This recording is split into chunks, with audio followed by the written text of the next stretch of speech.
Hi. This cake needed to feed 30 people, so it's a big one. The client requested red velvet cake with cookies and cream filling and vanilla buttercream frosting. As we all know, there's a lot of talk about TikTok potentially getting banned, and to be honest, like if that happened, it would impact me greatly, but at the same time, TikTok has already made such a huge impact on my life. Like, I'm so thankful for what this app has already been able to do for me. It's crazy. It's literally life-changing, and I have really huge news that my husband and I are in the process of buying a house, and we close in January. Sorry to be so dramatic about it.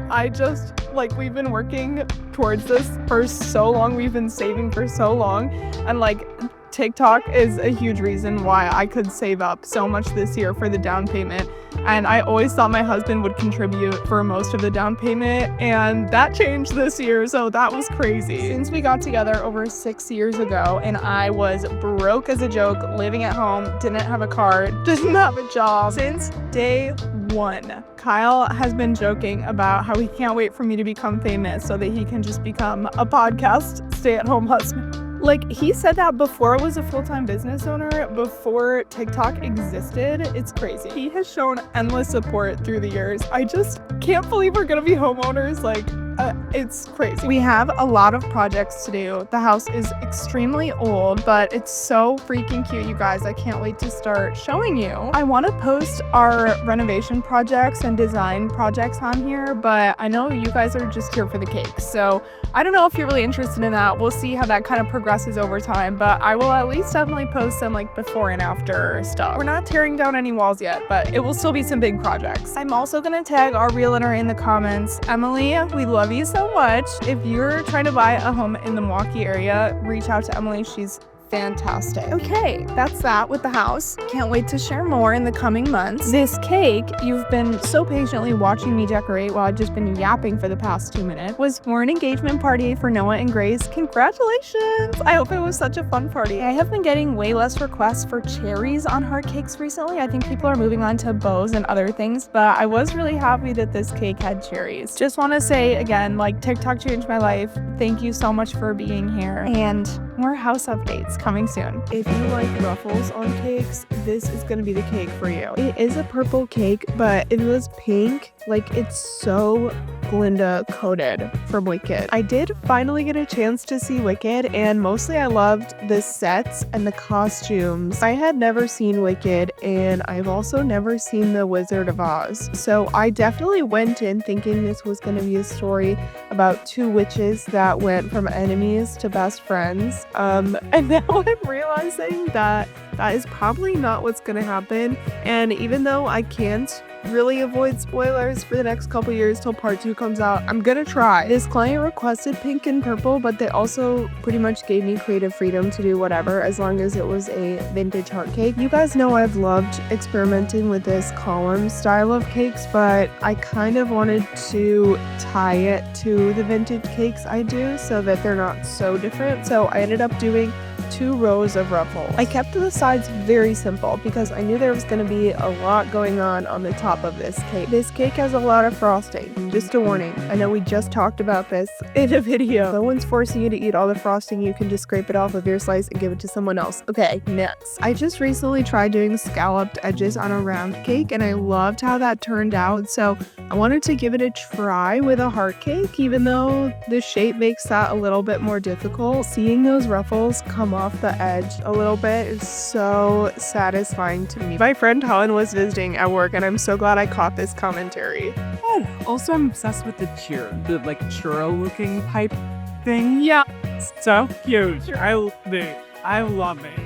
Okay, wait, so what kind of flowers are we making? I fear I will only see them as churros now, and there's no way around it. Okay, I decided to add a second row of ruffles just to even it out a little bit more when I add the final border, so it's kind of like a smoother line. The top was already definitely very frosting heavy, but at this point, you just gotta embrace it. There wasn't a ton of space left on the top, so I did the text they wanted really, really thin, but I think it kind of works with the style of cake anyways. If you like this sweatshirt I was wearing at the beginning of the video and you want one, one, I have great news. You can order one now. They're embroidered in Milwaukee. They're super soft, and the link is in my bio. Okay, last thing is to add some buttercream flowers and leaves. I've been seeing the technique of using scissors to add a rose directly from the piping nail to the cake for many years, but I had never tried it until this day, and I have to say it worked a lot better than I expected. Basically, you kind of pick it up with an open scissors, and then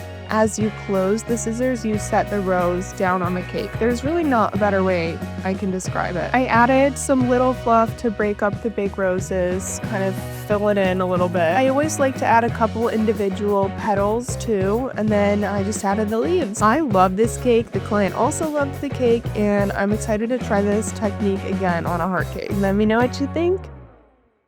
You guys are in for a treat because this client picked the cutest theme for their child's second birthday. And usually I don't do kids' birthday cakes, so this is a really unique one. The theme is dogs, or like puppies, I guess. And their child's turning 2, so they did bad to the bone. So cute, so clever. They said I could do like any kind of dogs, but I think Dalmatians was the primary focus. And that's easy, they're so cute. The flavor combo was a chocolate cake with cookies and cream filling and peanut butter frosting. 10 out of 10 combo, let me tell you. Chocolate cake and peanut butter frosting is my favorite. We had it for our wedding cake, it's so good. Their color scheme was mostly ivory cream, beige brown, and then like a touch of really, really light dusty pink. They also ordered decorated cookies, which I'll show you at the end of the video, and I made the cookies first before I decorated the cake, so I definitely took some of those elements to tie into the cake. Here I am making the star of the cake out of fondant. I'm making a little Dalmatian out of fondant with my very clean hands.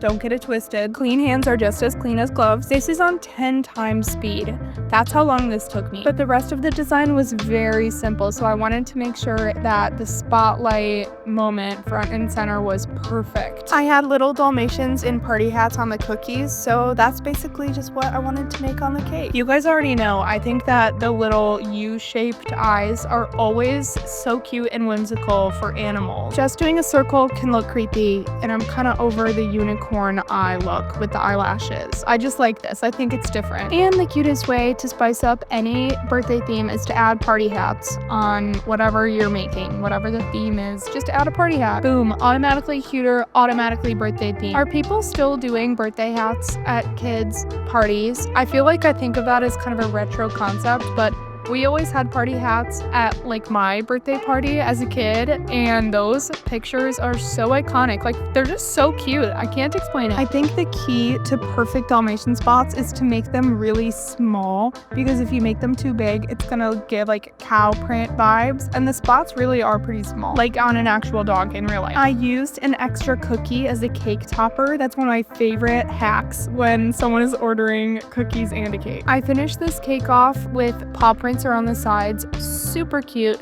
I think smoothing them out with a little sheet of acetate really just brings them to the next level. That makes this cake look so much more professional, because at a grocery store or a smaller bakery, they would not take the effort to do that, and that's fine. That's why they're less expensive, but my product is really expensive, so I want to make sure I pay attention to those little details. This cake was definitely tedious, but it was very refreshing in a week full of vintage heart cakes. Please actually let me know about the party hats. I want to know. I don't know any children. I love this cake, and I think these cookies are some of my favorites in a while too. Okay, let me know what you think. Bye!